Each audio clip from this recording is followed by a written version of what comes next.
નમસ્કાર મિત્રો, જસુપ્રિયા કુકમાં આપનું સ્વાગત છે। સાતમનો તહેવાર આવી રહ્યો છે મિત્રો, તો બધા શીતળા સાતમના દિવસે ઠંડુ ખાતા હોય છે, કારણ કે આ દિવસે ગેસનો સ્ટવ ચાલુ કરવાનો હોતો નથી।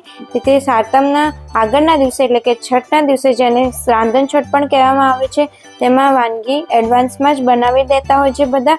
તો આપણે એની માટે પણ એક વાનગી બનાવીશું જે ગુજરાતીઓની ફેવરેટ છે, હાંડવો અને ઢોકળા। તેના માટે આપણે ઘરે જ ખીરું રેડી કરી રહ્યા છે।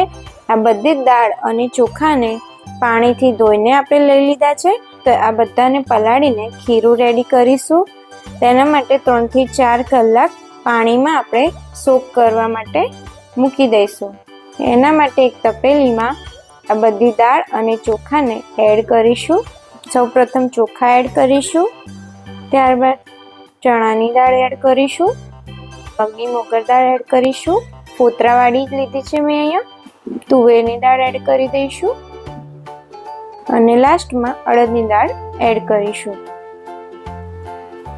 આપણે તેમાં 2 જગ જેટલું પાણી ભરીશું અને તેને 3 થી 4 કલાક માટે ઢાંકીને પાણીમાં સોક કરવા માટે મૂકી દઈશું।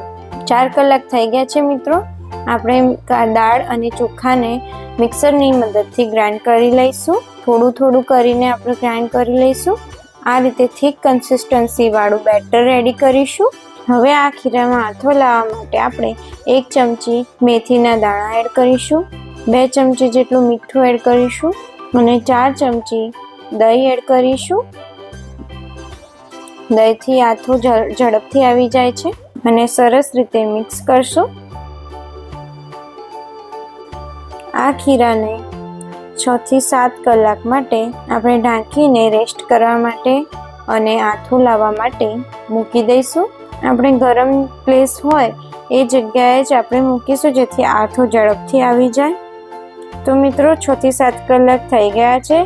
આપણું ખીરું ઢોકળા બનાવવા માટે એકદમ રેડી થઈ ગયું છે। હવે આપણે એમાં મસાલા એડ કરીશું। સૌપ્રથમ 2 ચમચી જીરું એડ કરીશું, 4 ચમચી મીઠું એડ કરીશું, તમે મીઠું સ્વાદ અનુસાર લઈ શકો છો। 4 ચમચી ધાણા જીરું પાવડર એડ કરીશું, 2 ચમચી કાશ્મીરી લાલ મરચું એડ કરીશું, 1 ચમચી હળદર પાવડર એડ કરીશું, 1 ચમચી લસણ અને મરચાંની પેસ્ટ લઈ લીધી છે એ એડ કરીશું અને 1 વાટકીમાં અલગથી સમારેલા લસણ અને 2 મરચાં કટ કરીને લઈ લીધા છે એ એડ કરી દઈશું। હાંડવા અને ઢોકળામાં જેટલું લસણ મરચાંનું પ્રમાણ વધારે હશે એટલું સરસ લાગશે। 4 ચમચી આપણે ખાંડ લઈ લીધી છે। જે ખટાશ આવી હોય હાંડવા ઢોકળાના બેટરમાં, એને બેલેન્સ કરવા માટે આપણે 4 ચમચી ખાંડનો ઉપયોગ કર્યો છે। સરસ રીતે મસાલાને મિક્સ કરી દઈશું। હવે આ ખીરામાં 2 ચમચી કોથમીર એડ કરીશું। હવે આ ખીરામાંથી આપણે હાંડવાનું ખીરું થોડું અલગ લઈ લઈશું। સૌપ્રથમ આપણે ઢોકળા રેડી કરી દઈશું। ઢોકળાના કુકરની પ્લેટ લઈને તેને આ રીતે તેલથી ગ્રીસ કરી દઈશું। બંને પ્લેટને તેલથી ગ્રીસ કરી લઈશું। આપણે ઢોકળાના કુકરમાં પાણી એડ કરેલું હતું અને તેને ગરમ થવા માટે મૂકી દીધેલ હતું। તેમાં લીંબુની ચીરી પણ એડ કરી છે, જેથી જે બોટમ છે એ કાળું ના પડી જાય। હવે ઢોકળા મૂકતા પહેલાં તેમાં 2 ચમચી ઈનો એડ કરીશું ખીરામાં અને અડધી ચમચી તેલ એડ કરી દઈશું। હવે તેને સરસ રીતે મિક્સ કરી લઈશું। ઈનોની મદદથી સરસ રીતે ફ્લફી બને છે ઢોકળા આપણા। આ રીતે મિક્સ કરી લઈશું। હવે આ ખીરાને પ્લેટમાં સરસ રીતે પોર કરી દઈશું ઢોકળા માટે।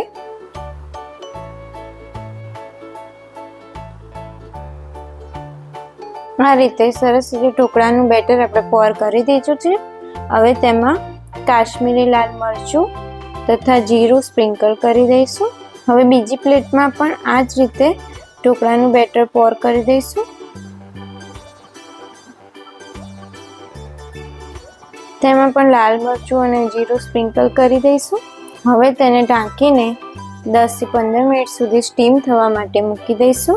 જ્યાં સુધી આપણે ઢોકળા સ્ટીમ થાય છે ત્યાં સુધી આપણે હાંડવો તૈયાર કરી દઈશું। અહીંયા આપણે વેજીટેબલ હાંડવો રેડી કરીશું। તો તેની માટે આપણે અહીંયા વેજીટેબલ લઈ લીધા છે। અહીંયા 1 કપ જેટલા વટાણા લઈ લીધા છે, 1 કેપ્સિકમ 2 ડુંગળી, 1 ટામેટું આ રીતે ચોપ કરીને લઈ લીધા છે. હવે આ બધા જ વેજીટેબલને એક પછી એક એડ કરી દઈશું ખીરામાં.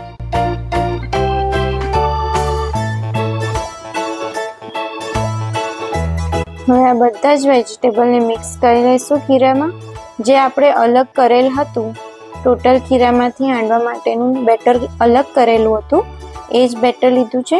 હવે અહીંયા 1 ચમચી એમાં વેજીટેબલના પ્રમાણમાં મીઠું એડ કરીશું અને 1 ચમચી જેટલો ઈનો એડ કરીશું. એને સરસ રીતે મિક્સ કરી લઈશું. હવે એને વઘારી લઈશું. હાંડવાને વઘારવા માટે સૌપ્રથમ એક કઢાઈ લઈ લીધી છે. ગેસની ફ્લેમ ઓન કરી દીધી છે. હવે તેમાં 2-3 મોટી ચમચી તેલ એડ કરીશું. તેલ આપણું ગરમ થઈ ગયું છે. તેમાં આપણે 4 ચમચી જેટલી રાઈ એડ કરીશું. 2 ચમચી જેટલું જીરું એડ કરીશું. સરસ રીતે રાઈ અને જીરાને મિક્સ કરીશું. રાઈ જીરું તતરી જાય ત્યારબાદ તેમાં 1 ચમચી હિંગ એડ કરીશું. 8 થી 10 મીઠા લીમડાના પત્તા એડ કરીશું. લાલ મરચું એડ કરીશું. જે સૂકું લાલ મરચું લીધું છે એ એડ કરીશું અને 2 ચમચી જેટલા તલ એડ કરીશું. સરસ રીતે મિક્સ કરી લઈશું. હવે તેમાં હાંડવાનું બેટર એડ કરીશું. હાંડવો તમે હાંડવાના કુકરમાં પણ બનાવી શકો છો, પરંતુ આ રીતે કઢાઈમાં હાંડવો બનાવવાથી એ ખૂબ જ ક્રિસ્પી બને છે અને ટેસ્ટમાં પણ ખૂબ સરસ લાગે છે. હવે ઉપર લાલ મરચું, કાશ્મીરી લાલ મરચું તથા જીરું નાખીને સ્પ્રિંકલ કરીશું. થોડા તલ પણ એડ કરીશું. હવે હાંડવાને ઢાંકીને 10 મિનિટ સુધી કૂક થવા દઈશું. તો મિત્રો બીજી બાજુ આપણા ઢોકળા પણ બનીને રેડી છે. આપણે ચેક કરી લઈશું. ચપ્પાની મદદથી ચેક કરી લઈશું. ઢોકળા આપણા બિલકુલ રેડી છે, ચોંટતા નથી. હવે એને કાઢી લઈશું એક પ્લેટમાં. બીજી તરફ આપણી 10 મિનિટમાં આપણો હાંડવો એ રેડી છે વન સાઈડથી. હવે આપણે એને બીજી સાઈડ પલટાવી દઈશું અને બીજી સાઈડ પણ ઢાંકીને સરસ રીતે 5 થી 7 મિનિટ સુધી કૂક થવા માટે મૂકી દઈશું. તો મિત્રો આપણે ઢોકળા કાઢી લીધા છે પ્લેટમાં. સરસ એવા સ્પોન્જી અને સરસ ટેસ્ટમાં પણ સરસ અને જાડા બન્યા છે. તો તમે પણ જરૂરથી બનાવજો ઢોકળા. ખૂબ જ સરળતાથી બની જાય છે.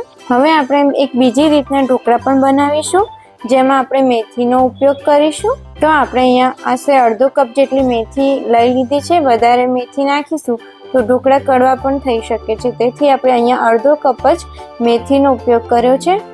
મેથીવાળા ઢોકળા પણ ખૂબ જ સરસ લાગે છે.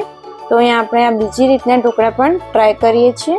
તેને પણ આ રીતે પ્લેટમાં મૂકીને 10 મિનિટ સુધી સ્ટીમ થવા માટે મૂકી દઈશું.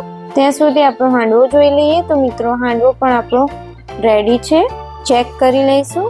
એને પલટાવીને ચેક કરી લઈશું. તો આપણો સરસ રીતે ક્રિસ્પી હાંડવો બનીને રેડી છે.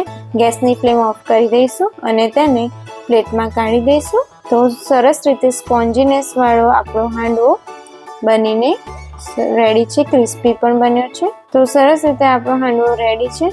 તેને આપણે ચટણી સાથે સર્વ કરી લીધો છે. જોઈને જ ખાવાની ઈચ્છા થઈ જાય એવો સરસ મજાનો ટેસ્ટી હાંડવો બન્યો છે. થિકનેસમાં પણ સરસ છે. તો તમે પણ ઘરે જરૂરથી ટ્રાય કરજો હાંડવો તથા ઢોકળા. અને અમારી જસુપ્રિયા કુક ચેનલને લાઈક, શેર એન્ડ સબસ્ક્રાઈબ કરજો. Thank you.